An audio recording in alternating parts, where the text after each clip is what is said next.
नमस्कार दोस्तों, मैं अशोक कुमार। आप देख रहे हैं आपका अपना यूट्यूब चैनल रेल वाणी व्लॉग। दोस्तों, आज के इस वीडियो में हम बात करने वाले हैं स्टेशन मास्टर की जॉब प्रोफाइल एंड वर्क के बारे में। दोस्तों, हमारे साथ हैं हमारे स्टेशन के station master Shri Saurabh Kumar Gupta sir.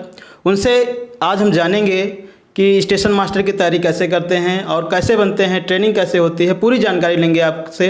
और साइको कैसे होता है टेस्ट, इस बारे में भी पूरी जानकारी लेंगे।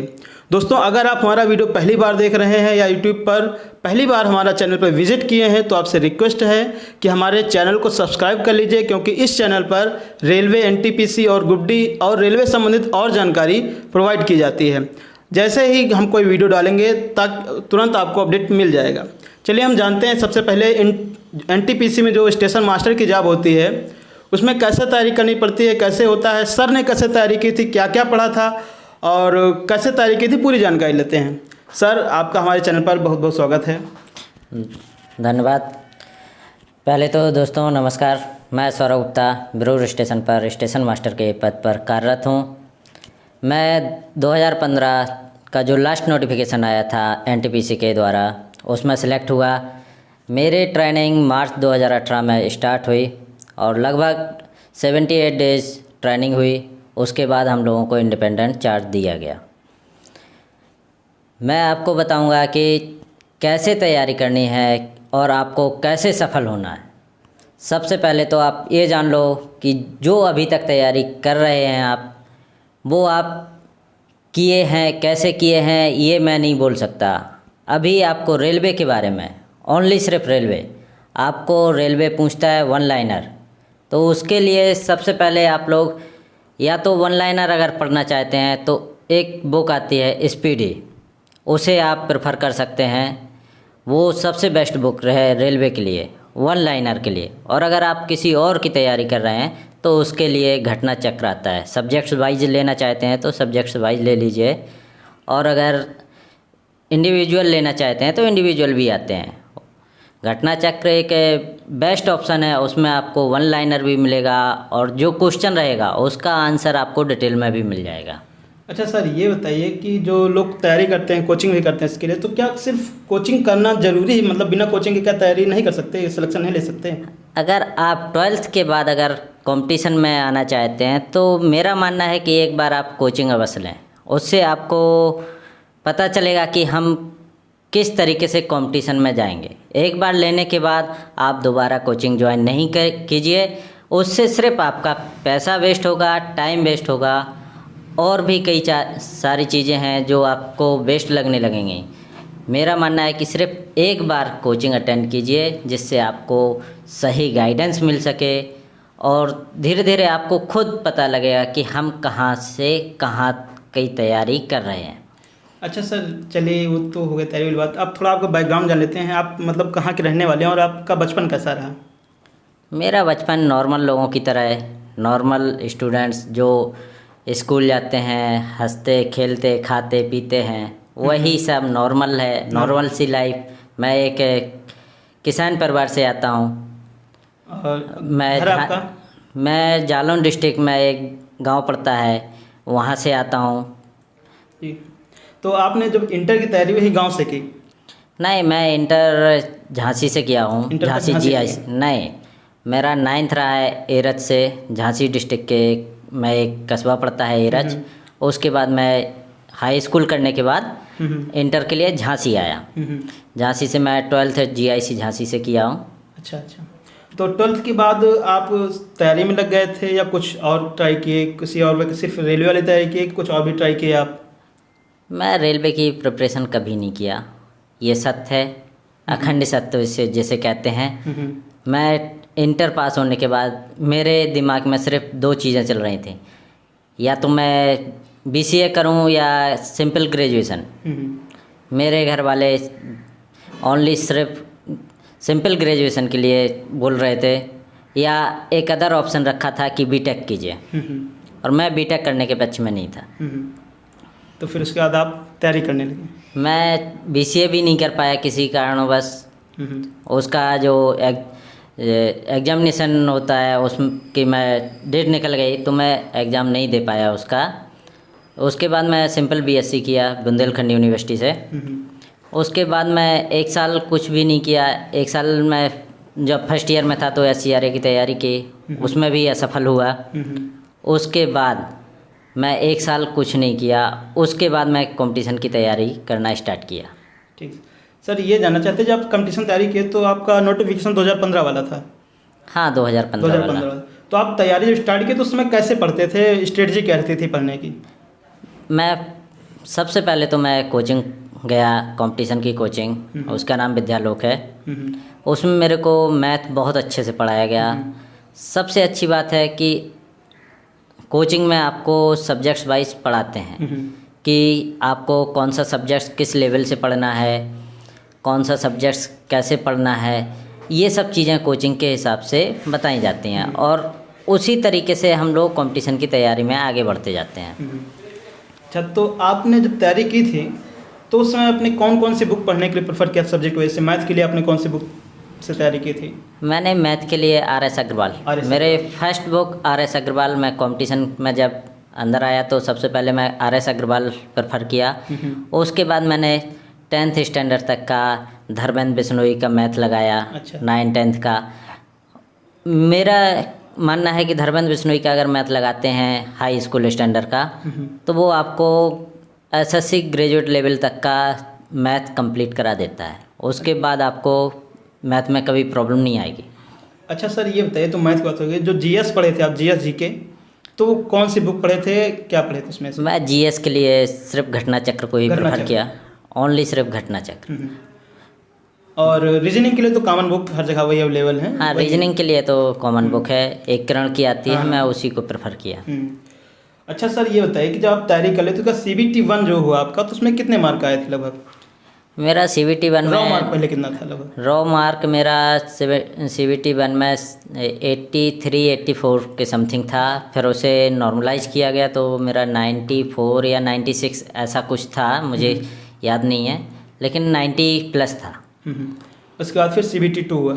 CBT 2 में रॉ मार्क्स मेरा था लगना 83 या 81 ऐसा था, 83 या 81 था। उसके बाद नॉर्मलाइज करके मेरा 86 हुआ। अच्छा, ये आपका CBT 2 हो गया। फिर स्टेशन मास्टर के लिए, मतलब CBT तो सबके लिए होता है? हाँ, CBT सबके लिए होता है, वो क्वालिफाइंग होता है। उसके बाद जो CBT 2 होता है उसका 70% प्लस जो स्टेशन मास्टर के लिए चयनित होते हैं छात्र, उन्हें उनका साइको होता है, साइको का 30% ऐड करके क्वालिफाइंग मेरिट बनाई जाती है। उसके बाद ही आपका चयन संभव होता है। दोस्तों, हम आपको बता दें कि इस वीडियो के बाद हम जस्ट साइको का भी पूछने वाले हैं सर से। इस वीडियो को आप आने के बाद हम साइको का वीडियो डालेंगे, वो आपको मिले इसके लिए जरूरी है कि आप चैनल को सब्सक्राइब कर लीजिए और बेल आइकन भी दबा दीजिए ताकि मैं जैसे ही वीडियो डालूं आप तक तुरंत पहुंच जाए। चलिए सर से और पूछते हैं, जानकारी लेते हैं। सर, जब आपका CBT 2 के बाद फिर आगे क्या हो, मेडिकल हुआ कि साइको हो पहले? नहीं, CBT 2 के बाद सबसे पहले तो रिजल्ट आया, उसके बाद कैंडिडेट सेलेक्ट किए गए कि आप किस पोस्ट के लिए अवेलेबल हैं, किस पोस्ट के लिए आपने क्वालिफाई किया है। तो रिजल्ट आने के बाद पता चला कि हाँ, आप स्टेशन मास्टर के लिए चयनित हुए हैं, तो आपका साइको होगा। साइको का डेट आया, फिर उसके बाद मेडिकल वगैरह हो? हाँ, साइको के बाद मेडिकल होता है। अच्छा, जब ये मेडिकल वगैरह हो जाता है फिर उसके बाद फिर ट्रेनिंग होती है आप लोगों की? हाँ, साइको होने के बाद मेडिकल होगा, मेडिकल होने के बाद होता है, उसके बाद सब, उसके बाद लास्ट में ट्रेनिंग होती है। ट्रेनिंग होती है। तो ट्रेनिंग जो होती है वो लगभग कितने दिन की होती है? वैसे ट्रेनिंग हम लोगों का स्टेशन मास्टर का 75 डेज का है, वर्किंग डेज 75 होना चाहिए। वो छुट्टी उट्टी मिला के लगभग नहीं 90 दिन हो जाता है, 3 मंथ्स हो जाता है। तो सर, हम ये भी जानना चाहेंगे कि जो आपकी हो जाएगी, जब ट्रेनिंग हो जाएगी तो ट्रेनिंग में आपको बेसिक क्या क्या बताया जाता है, कुछ थोड़ा हिंट दे दीजिए। देखिए, लोग बाग कहते हैं ट्रेनिंग मस्ती का टाइम होता है, उसमें लोग बाग मस्ती भी करते हैं, पढ़ाई भी करते हैं, और जो हम लोगों को पहले जो मालूम होता है वो हम लोग कुछ गलत तरीके से बोलते हैं, जैसे सिग्नल वगैरह, रेड ग्रीन, ये हम लोगों को वहाँ नहीं बताया जाता है। ट्रेनिंग में बताया जाता है सिग्नल ऑफ किया, ऑन है या कॉशन में है, ये सब चीज़ें धीरे धीरे बताई जाती हैं। कब किस चीज़ के लिए आप कौन सा मेमो देंगे। अगर फेल्योर अटेंड कर रहे हैं तो उसमें काफ़ी सारे मेमो होते हैं जो देने पड़ते हैं, और सबसे बड़ी बात है आपको सावधानी बरतनी पड़ती है अपने काम के प्रति। जी सर, तो जब आपका ट्रेनिंग हो गई तो उसके बाद फिर पोस्टिंग होती है, तो पोस्टिंग किस आधार पर स्टेशन कैसे दे देते हैं? अपने हिसाब से देते हैं वो? नहीं, आप रिक्वेस्ट लगा सकते हैं, रिक्वेस्ट कर सकते हैं कि सर मुझे यहाँ पोस्टिंग दे दीजिए। जो भी है आपका जो रीज़न है, आप वो रीज़न देख के उन्हें बोल सकते हैं, तो शायद आपको जो आप रिक्वेस्ट लगाए हैं उसके आधार पे आपकी रिक्वेस्ट कंसीडर कर ली जाएगी अगर वहाँ पर वैकेंसी होगी। अच्छा सर, कुछ लोग जो हमारे सब्सक्राइबर्स उनका कमेंट था कि क्या लड़कियों को भी ये पोस्ट दी जाती है कि नहीं दी जाती है? हाँ, क्यों नहीं दी जाती है? दी जाती है। अच्छा, ये लोग कुछ लोग पूछ रहे थे कि जैसे उनको स्टेशन मास्टर बना दिया जाएगा तो उसके बाद उसका अगला प्रमोशन क्या होगा? स्टेशन मास्टर का प्रमोशन, अगर आप जो अपने डिपार्टमेंटल टेस्ट होते हैं उससे आप सेक्शन कंट्रोलर भी बन सकते हैं, एओएम तक जाते हैं आप। एओएम तक? हाँ ठीक सर, ये तो था कि सर ने कैसे तैयारी की, क्या हुआ ट्रेनिंग में, सब कुछ बताया आपने। अब हम सर से पूछेंगे कि आपके लिए क्या कहना चाहेंगे, जो अभी लोग 2019 वाली वैकेंसी आई थी उसके लिए तैयारी कर रहे हैं, तो उसके लिए सर क्या कहना चाहेंगे? जो नए छात्र हैं उनके लिए क्या कहना चाहेंगे सर आप कुछ? अगर आप ओनली सिर्फ रेलवे की तैयारी कर रहे हैं तो मेरा मानना है कि आप स्पीडी एक बुक आती है उसे प्रेफर कीजिए जीएस के लिए। मैथ के लिए आप ज़्यादा हैवी बर्डन मत कीजिए, हो सके तो आप पुराने टेस्ट पेपर जो हैं उन्हीं को लगाइए, मैथ का क्वेश्चन, रीजनिंग का क्वेश्चन उन्हीं से बनाइए, उनसे बाहर नहीं आएगा। और अगर आप एसएससी लेवल की तैयारी कर रहे हैं, जीएस के लिए आप घटना चक्र प्रेफर ही कीजिए। घटना चक्र बहुत ही बेस्ट बुक है, मेरा मानना है कि घटना चक्र बेस्ट बुक, बहुत बढ़िया बुक होती है, उसको हम लोग भी पढ़ते थे। सर हम आपसे ये जानना चाहेंगे कि कुछ लोग पूछते हैं कि लगभग कितने मार्क ले आए ताकि वो स्टेशन मास्टर पोस्ट के लिए सेफ हो जाएं?